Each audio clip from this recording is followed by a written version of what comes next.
Nous remercions Allah subhanahu wa ta'ala de nous donner l'occasion de se retrouver, Inch'Allah, pour notre nouvel cours. Aujourd'hui, Inch'Allah, on va parler des grandes ablutions et ce qui remplace les grandes ablutions, c'est-à-dire les ablutions chastes. Ou bien les petites ablutions, les ablutions chastes aussi peuvent le remplacer. Donc c'est ça qu'on va essayer de déterminer, Inch'Allah, aujourd'hui. Pourquoi c'est autorisé de pouvoir le faire? Parce que Allah subhanahu wa ta'ala, il nous a autorisé à faire ça dans son Saint-Coran. Là, Allah subhanahu wa ta'ala dit A'udhu billahi minash shaytanir rajim. Wa in kuntum junuban fatahharu. وإن كنتم مرضى أو على سفر أو جاء أحد منكم من الغائط أو لامستم النساء فلم تجدوا ماء فتيمموا صعيدا طيبا فامسحوا بوجوهكم وأيديكم منه ما يريد الله ليجعل عليكم من حرج ولكن يريد ليطهركم وليتم نعمته عليكم ولعلكم تشكرون. Allah subhanahu wa ta'ala nous dit wa in kuntum junuban. Si vous êtes impur, fatahharu, lavez-vous. Prenez votre propreté. Wa in kuntum marda aw ala safarin. Si vous êtes malade aussi, ou vous êtes en voyage, aw jaa ahadun minkum min al-gha'it, ou quelqu'un parmi vous sort des toilettes, aw lamastumun nisa, ou bien vous avez touché vos femmes, c'est-à-dire que vous avez eu des rapports avec votre femme. Dans tous ces cas de figure-là, falam tajidu ma'an. Vous n'avez pas l'eau pour prendre votre ablution ou votre grande ablution. Allah subhanahu wa ta'ala ramène la facilité. Il dit fatayammamu sa'idan tayyiban. Prenez votre propriété en faisant les ablutions chastes ou bien les grandes ablutions chastes. Comment vous allez le faire? Allah dit famsahu bi wajuhikum wa aydikum min. Passez votre main et votre visage avec l'objet que vous êtes en train de prendre votre ablution chastes. Allah subhanahu wa ta'ala nous dit Ma yuridu Allahu liyaj'ala alaykum min haraj. Pourquoi je vous ai facilité? Allah dit parce que je ne veux pas vous donner aucune contrainte dans votre pratique de votre religion. Walakin yuridu liyutahhirakum. Allah subhanahu wa ta'ala veut juste vous purifier wa liyutimma ni'matahu alaykum et qu'il aussi accomplisse les bienfaits qu'il a fait sur vous wa la'allakum tashkurun, afin que vous soyez parmi les gens qui remercient Allah subhanahu wa ta'ala. Nous remercions Allah de la facilité qu'il nous a donnée dans les pratiques de notre religion. Donc, fal janabatu ya ibadallah. Ce qu'on appelle le janaba, l'état d'être impur, ce qu'Allah subhanahu wa ta'ala nous dit, il a dit tujibul ghusla, appelle automatiquement les grandes ablutions. Automatiquement. Quand tu es dans un état d'impur, automatiquement tu dois prendre tes grandes ablutions. Wa kadhalika al-hayd wa nifas. Quand tu es aussi dans tes périodes de menstrues, là aussi tu dois faire les grandes ablutions. Wa nifas, quand la femme elle a accouché après la période qu'il voit le sang, là aussi il doit prendre ses grandes ablutions. Donc, c'est l'état de janaba là, il te dit naw'ani. L'état d'être impureté, tu as deux façons aussi de l'être. Si ce n'est pas dans le cas de maladie ou le cas de qu'on a cité sur les femmes. Il te dit pour l'homme ou la femme, ça peut venir dans deux conditions. Imma khurujul maniyyi biladhatin mu'tadatin fi nawmin aw yaqadatin. Soit le sperme est sorti de l'homme ou de la femme pendant qu'il est éveillé ou qu'il est en train de dormir. Wa imma, d'autres solutions peuvent venir sans le sperme, maghibul khashafati fil farji biduni inzalin, liqawli alayhi salatu wassalam. Ou bien il y a une pénétration. Lorsqu'il y a une pénétration, ça aussi, que ça soit le sperme, il est sorti ou ce n'est pas sorti, ça aussi, le rapport a été acté, il a dit en ce moment-là, aussi il doit aller faire ses grandes ablutions. Parce que le prophète sallallahu alayhi wa sallam nous dit, qu'est-ce que le prophète sallallahu alayhi wa sallam nous dit? Dans un hadith de Abu Hurayrata, il dit Anna Rasulullah sallallahu alayhi wa sallam qala fi maghib al-hashafa. Le prophète sallallahu alayhi wa sallam a dit sur la pénétration, il a dit Idha jalasa bayna shu'abiha al-arba'i. Si l'homme est assis entre ses jambes et ses cuisses, thumma jahadaha.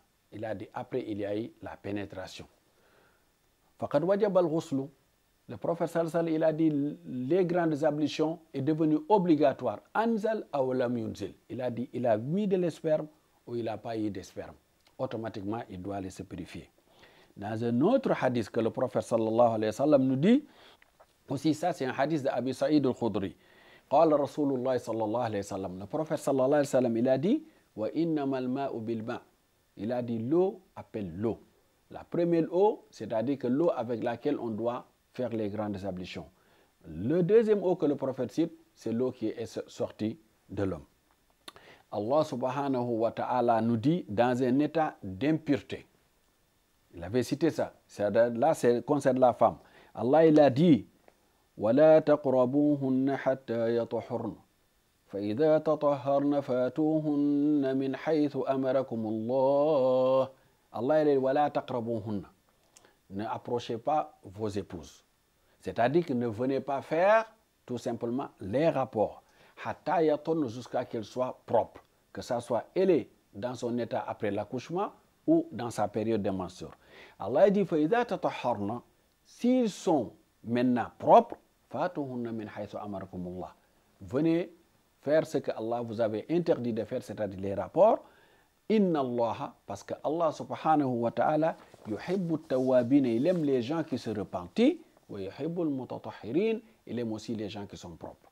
Donc l'islam, quand il dit ne vous approchez pas, Allah subhanahu wa ta'ala veut dire que là, ne faites pas comme les mécréants ce qu'ils faisaient avant, pendant le temps du prophète alayhi salam. Parce que eux, pendant que leurs femmes étaient dans cette étape-là, eux, ils n'allaient même pas passer la nuit avec, ils ne partageaient même pas le lit avec la femme en ce moment. Et Allah, il les a interdit ça. Il les a dit que maintenant, il n'y a que le rapport qui est interdit. Donc,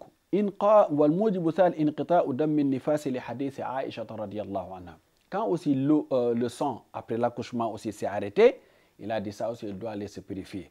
Comment la preuve, c'est notre maman Aïcha qui nous dit, il dit Nafasat Asma bint Umaysin bi Muhammad ibn Abu Bakr. Asma, lorsqu'elle a fini après l'accouchement d'Abu Bakr, il avait un enfant qui s'appelait Muhammad ibn Abu Bakr, radiyallahu anhu bi shajar. Ils étaient tous ensemble à côté d'un arbre. Fa'amara Rasulullah sallallahu alayhi wa sallam, le prophète sallallahu alayhi wa sallam a ordonné à son mari de dire à sa femme d'aller se purifier et venir commencer à faire ça, l'adoration d'Allah subhanahu wa ta'ala. Il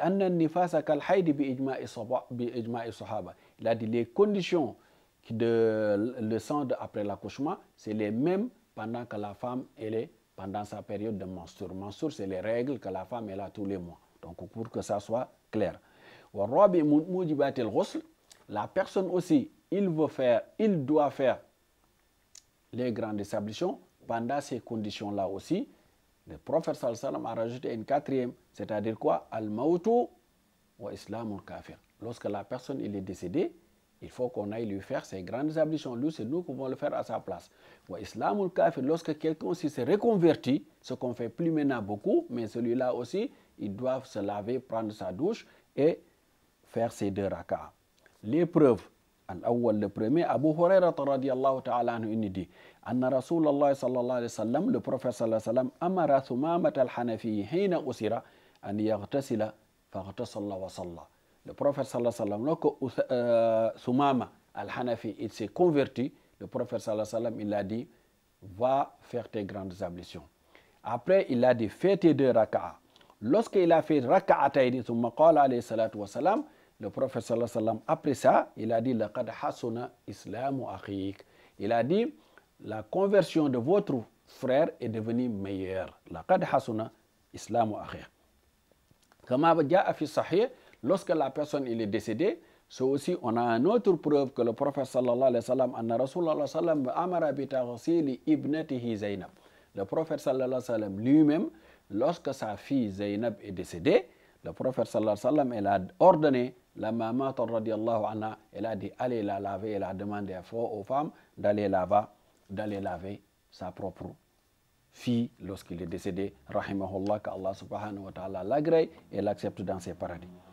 وَيَجِبُ الْغُسْلُ عَلَى الْمُحْتَلِمِ أَيًّا كَانَ. Mais celui qui rêve aussi, que ce soit l'homme ou la femme, il est sorti dans son sommeil, on en avait cité au départ, إِذَا رَأَتِ الْمَاءَ وَلَا يَجِدُ بِدُونِهِ. Mais celui qui rêve, c'est une fois qu'il a vu les spermes sur lui, c'est là qu'il doit aller se laver. Si il n'y a pas eu aucun goutte, là il ne doit pas aller prendre ces grandes ablutions. لِقَوْلِ أُمِّ سَلَمَةَ رَضِيَ اللَّهُ عَنْهَا. Là c'est notre maman Umm Salamata qui nous raconte. Elle dit إِنَّ أُمَّ سَلِيمٍ قَالَتْ رَضِيَ اللَّهُ عَنْهُمَا يَا رَسُولَ اللَّهِ صلى الله عليه وسلم. La maman de Salim, elle est venue trouver le prophète sallallahu alayhi wa sallam. J'étais présente. Elle dit Inna Allah la yastahi min al-haq. Elle arrive, la première chose qu'elle dit au prophète sallallahu alayhi wa sallam, il a dit bon, Allah subhanahu wa ta'ala ne se gêne pas pour avérer la vérité. Pourquoi? Parce que nous déjà, on est gêné de parler de ces genres de situations-là, de ces genres de cas-là. On a toujours la gêne d'expliquer ça à nos enfants, à nos femmes ou de faire des cours là-dessus. Mais elle arrive pour nous dire que Allah subhanahu wa ta'ala ne se gêne pas de demander ou de dire la vérité. Elle pose la question après. فَهَلْ عَلَى الْمَرْأَةِ غُسْلٌ إِذَا احْتَلَمَتْ. Il a dit, est-ce que la femme que je suis, ou une femme, est-ce qu'elle doit prendre ces grandes ablutions si elle a fait des rêves? Le prophète sallallahu alayhi wa sallam il répond, Naam idha ra'atil ma. Le prophète sallallahu alayhi wa sallam lui répond, oui, il peut prendre ces grandes ablutions, mais à condition qu'il voit de l'esperme, de l'eau. C'est ça le ma qu'on avait dit, l'eau qu'on parlait, on parlait d'esperme pour que ça soit clair. Donc on ne doit pas avoir de gêne pour expliquer, faire des genres de cours comme ça, pour que les enfants puissent prendre les bonnes informations, qu'ils n'aillent pas les chercher ailleurs, qui va les induire à des erreurs. Parce que quoi qu'il en soit, avec l'Internet aujourd'hui, ils ont accès à un paquet d'informations et c'est aux parents de choisir ce que les enfants regardent sur ces trucs-là. Donc maintenant, comment on doit faire les grandes ablutions maintenant si on n'a pas cette eau-là qu'Allah subhanahu wa ta'ala nous avait dit de faire des grandes ablutions avec les ablutions chasses. Donc, le prophète sallallahu alayhi wa sallam nous dit, dans un hadith de Umar ibn Hasib, il a dit Kana Rasulullah sallallahu kunna ma'a Rasulullah sallallahu alayhi wa sallam. Il a dit on était avec le prophète sallallahu alayhi wa sallam fi safarin fa salla bin nas. Le prophète sallallahu alayhi wa sallam était en voyage avec nous. Il a dirigé la prière. Lorsqu'il a fini de diriger la prière, fa iza huwa bi rajulin mu'tazil. Il voit un homme qui est à côté, qui est isolé, qui n'a pas fait la prière. Qala Rasulullah sallallahu. Le prophète sallallahu alayhi wa sallam vient lui trouver. Li ma mana'aka an tusalliya. Pourquoi tu n'es pas venu faire la prière avec nous? L'homme il dit, je suis en état d'impur, il n'y a pas d'eau. Le prophète sallallahu alayhi wa sallam il dit, prends cette terre-là, ça te suffit. Ça te suffit. C'est un hadith de Imam al-Bukhari et Imam Muslim. Il y a un autre hadith de Imam Abu Dharr, radiallahu anhu. Le prophète sallallahu alayhi wa sallam, il va encore plus loin. Qala Rasulullah sallallahu alayhi wa sallam, il dit, as-sa'idu at-tayyibu wudu'ul muslimi wa illam yajidil ma'a 10 sinin. Le prophète sallallahu alayhi wa sallam vient lui dire, il a dit cette bonne terre-là, Allah il avait dit fatayammamu sa'idan tayyiban, pratiquer avec la terre qui est bon. Le prophète sallallahu alayhi wa sallam il a dit cette bonne terre-là, dès que tu le trouves, il a dit wudu'ul muslimi. Ça remplace les ablutions d'un musulman wa illam yajidil ma'a 10 sinin. Même si le musulman il est resté dans un endroit pendant 10 ans, il n'a pas vu l'eau, il a dit, lui, il faut qu'il continue de pratiquer sa religion avec les ablutions cesses. فَإِذَا وَجَدَهُ. Le prophète sallallahu alayhi wa sallam, il dit, le jour qu'il va trouver de l'eau maintenant, فَلْيُمِسَهُ بَشَرُ. Il n'a pas recommencé maintenant à faire les ablutions avec de l'eau comme il a trouvé. Mais ce qui était passé, c'est acté. Là, Allah subhanahu wa ta'ala a accepté son relation avec les ablutions cesses parce que c'est Allah subhanahu wa ta'ala qui lui a facilité, donné cette facilité-là. Maintenant, c'est quoi la bonne terre? Wasa'idu tahiru at-tayyibu, c'est quoi Allah dit? Sa'ada, il dit kullama sa'ada ala al-ard. C'est tout ce qu'on trouve, tout objet qu'on trouve sur la terre, min jinsihi, min turabin aw hajarin aw salj. Et que ça n'a pas été dénaturé, c'est resté dans l'état naturel où Allah subhanahu wa ta'ala l'a descendu, l'a créé, c'est-à-dire comme Turab, le sable, la terre, l'argile, les pierres, la grêle, même la grêle, dans certains endroits, nous à Paris, on ne voit pas beaucoup de grêle la plupart, mais dans des endroits où on trouve de grêle, il faut prendre, dès que ça descend, il faut prendre cette grêle-là et faire les ablutions cesse avec. Allah subhanahu wa ta'ala, il a donné au prophète sallallahu alayhi wa sallam ceci. Le prophète sallallahu alayhi wa sallam, il a dit وَجُعِلَتِ الْأَرْضُ لِي مَسْجِدًا وَطَهُورًا. Il a dit, Allah subhanahu wa ta'ala a bien fait des bienfaits pour moi. Il a fait que moi, cette terre-là, Allah l'a fait pour moi comme une mosquée et quelque chose aussi que je peux prendre ma propriété avec. فَأَيُّمَا رَجُلٍ أَدْرَكَتْهُ الصَّلَاةُ فَلْيُصَلِّ. Il a dit, le prophète sallallahu alayhi wa sallam, il a dit, chaque fois que la prière te trouve dans un endroit, si tu n'as pas d'eau, prends cet objet-là, prends ta propriété, fais ta prière. Et prie avec sur ce sol, cet endroit-là qu'Allah subhanahu wa ta'ala a descendu sur terre. Qu'Allah subhanahu wa ta'ala nous facilite et nous fasse parmi les gens qui écoutent et qui comprennent et qui appliquent. Bijay Sayyidou sallallahu alayhi wa sallam. Inna Allah ala kulli shay'in qadir. Wassalamu alaikum wa rahmatullahi wa barakatuh. À la semaine prochaine, Inch'Allah subhanahu wa ta'ala.